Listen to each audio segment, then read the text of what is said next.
ನಮಸ್ಕಾರ, ನಮ್ಮ ಚಾನಲ್ಗೆ ಸ್ವಾಗತ. ನಾನಿವತ್ತು ಕ್ಯಾಪ್ಸಿಕಮ್ ಪಲ್ಯ ಮಾಡ್ತಾಯಿದ್ದೀನಿ.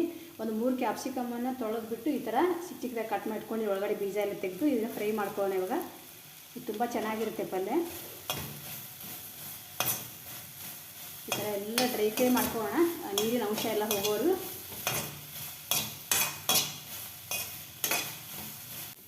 ನೋಡಿ, ಇದು ಡ್ರೈ ಫ್ರೈ ಆಗಿದೆ. ಇವಾಗ ಇದಕ್ಕೆ ಎಣ್ಣೆ ಹಾಕೋತಾ ಇದ್ದೀನಿ. ಒಂದು 4 ಟೇಬಲ್ ಸ್ಪೂನಷ್ಟು ಎಣ್ಣೆ ಸ್ವಲ್ಪ ಜಾಸ್ತಿ ಬೇಕಿರುತ್ತೆ ಫ್ರೈ ಮಾಡೋಕ್ಕೆ. ನೀವು ಎಷ್ಟು ಕ್ಯಾಪ್ಸಿಕಮ್ ತೊಗೊಂಡಿರ್ತೀರಿ ಅದ್ರ ಮೇಲೆ ನೋಡಿ ಹಾಕ್ಕೊಳ್ಳಿ. ಚೆನ್ನಾಗಿ ಇವಾಗ ಕೆಂಪು ಆಗೋದು ಸ್ವಲ್ಪ ಹುರ್ಕೊಳ್ಳೋಣ.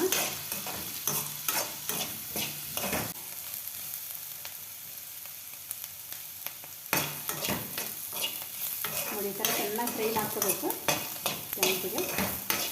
ನೋಡಿ, ಒಂದು ಈರುಳ್ಳಿ ಕಟ್ ಮಾಡ್ಕೊಂಡಿದ್ದೀನಿ. ಒಂದು ಈರುಳ್ಳಿ, ಒಂದು 4 ಇಲಿ ಹಸಿ ಕರಿಬೇವು ತೊಳೆದ್ಬಿಟ್ಟು ಇವಾಗ ಇದಕ್ಕೆ ಹಾಕ್ತಾಯಿದ್ದೀನಿ. ಅದನ್ನು ಇದಕ್ಕೆ ಒಗ್ಗರಣೆ ಬೇಕಾಗಿಲ್ಲ, ಇದರಲ್ಲಿ ಹಾಕಿ ಫ್ರೈ ಮಾಡಿಬಿಡೋದು.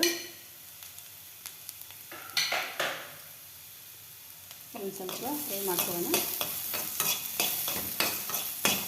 ನೋಡಿ, ಒಂದು ಚಿಟಿಕೆ ಅರಿಶಿಣದ ಪುಡಿ ಹಾಕ್ತಾಯಿದ್ದೀನಿ. ಸ್ವಲ್ಪ ರುಚಿ ತಕ್ಕಷ್ಟು ಅಚ್ಚ ಖಾರದ ಪುಡಿ, ಎಷ್ಟು ಬೇಕೋ ಎಷ್ಟು ಪ್ರಮಾಣದಲ್ಲಿ ಕ್ಯಾಪ್ಸಿಕಮ್ ತೊಗೊಂಡಿರ್ತೀವೋ ಅದ್ರ ಮೇಲೆ ನೋಡ್ಕೊಂಡು ಹಾಕ್ಕೊಳ್ಳಿ. ಇನ್ನೊಂದು ಸ್ವಲ್ಪ ಹಾಕ್ತಾಯಿದ್ದೀನಿ. ಇವಾಗ ಉಪ್ಪು ಹಾಕೋತಾ ಇದ್ದೀನಿ ರುಚಿ ತಕ್ಕಷ್ಟು.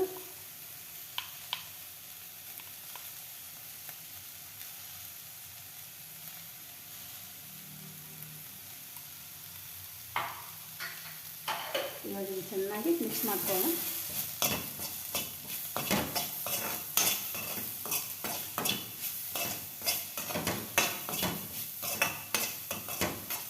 ಹನಿ ಲಿಂಬೆ ರಸ ಹಾಕ್ತಾಯಿದ್ದೀನಿ. ಈಗ ಮೊಸರು ಬೇಕಾದ್ರೆ ಹಾಕೋಬೋದು. ಮೊಸರು ಹಾಕೋಬೇಕು ಅಂದರೆ ಸ್ವಲ್ಪ ಲಿಕ್ವಿಡ್ ಥರ ಅದು ನೆಕ್ಸ್ಟ್ ಟೈಮ್ ಮಾಡಿ ತೋರಿಸ್ತೀನಿ ನೆಕ್ಸ್ಟ್ ವಿಡಿಯೋನಲ್ಲಿ. 4 ಹನಿ ಲಿಂಬೆ ರಸ ಹಾಕಿದ್ದೀನಿ. ಬೇಕಿದ್ದರೆ ಸ್ವಲ್ಪ ಚಿಟಿಕೆ ಸಕ್ಕರೆ ಹಾಕೋಬೋದು, ಬೇಡ ಅಂದರೆ ಬಿಡ್ಬೋದು. ಯಾಕಂದರೆ ಇದು ಹುಳಿ ಹಾಕಿರೋದ್ರಿಂದ ಇದು ಆಲ್ರೆಡಿ ಕ್ಯಾಪ್ಸಿಕಮ್ ಸ್ವಲ್ಪ ಸ್ವೀಟ್ ಟೈಪೇ ಬರುತ್ತೆ, ಅದಕ್ಕೆ ಅಂತ ನಾನು ಹಾಕಿಲ್ಲ. ಈಗ ಸ್ವಲ್ಪ ನೀರು ಹಾಕೋಣ. ಇವಾಗ ನೋಡಿ, ಸ್ವಲ್ಪ ಇವಾಗ ನೀರು ಹಾಕೋಣ. ಇದಕ್ಕೆ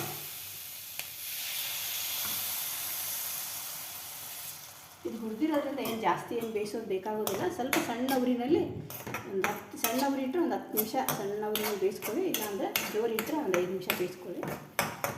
ಇವಾಗ ಇದಕ್ಕೆ ಮುಚ್ಚಳ ಮುಚ್ಚಿ ಬೇಯಿಸೋಕೆ ಹಚ್ಚೋಣ.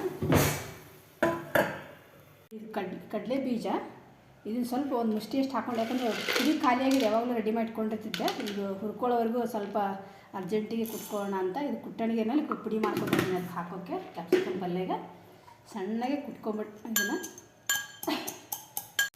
ನೋಡಿ, ಶೇಂಗಾ ಪುಡಿ, ಕಡಲೆ ಬೀಜದ ಪುಡಿ ಮಾಡ್ಕೊಂಡಿದ್ದೀನಿ ಕುಟ್ಬಿಟ್ಟು. ಇದನ್ನು ಇದಕ್ಕೆ ಹಾಕ್ತಾಯಿದ್ದೀನಿ. ಇಲ್ಲಾಂದ್ರೆ ಹಾಗೆ ಕೂಡ ಮಾಡ್ಕೋಬೋದು. ಅದು ಹಾಕಿದ್ರೆ ಸ್ವಲ್ಪ ತುಂಬ ಟೇಸ್ಟ್ ಬರುತ್ತೆ ಅಂತ ಹಾಕ್ಕೊಳ್ಳೋದು ಅಷ್ಟೇ. ಇದೆಲ್ಲ ಮಿಕ್ಸ್ ಮಾಡ್ಕೊಳ್ಳೋಣ. ಇವಾಗ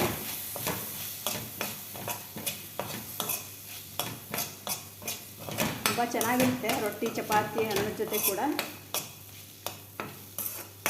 ತುಂಬ ಈಸಿ ಕೂಡ. ನೆಕ್ಸ್ಟ್ ಟೈಮ್ ಬೇರೆ ಟೈಪ್ ತೋರಿಸ್ತೀನಿ. ಈ ವಿಡಿಯೋನಲ್ಲಿ ಇದೊಂದು ರೆಸಿಪಿ ತೋರಿಸಿದ್ದೀನಿ. ಇಷ್ಟ ಆದರೆ ಒಂದು ಲೈಕ್ ಮಾಡೋದನ್ನು ಮರಿಬೇಡಿ. ಸಬ್ಸ್ಕ್ರೈಬ್ ಮಾಡ್ಕೊಳ್ಳಿ ದಯವಿಟ್ಟು. ಕಮೆಂಟ್ ಮಾಡಿ ನಿಮ್ಗೆ ಇಷ್ಟ ಆದರೆ, ನಿಮಗೇನಾದರೂ ಇದು ಇದ್ದರೆ. ಧನ್ಯವಾದ. ರೆಡಿಯಾಗಿದೆ ಇದು ಕ್ಯಾಪ್ಸಿಕಮ್ ಪಲ್ಯ.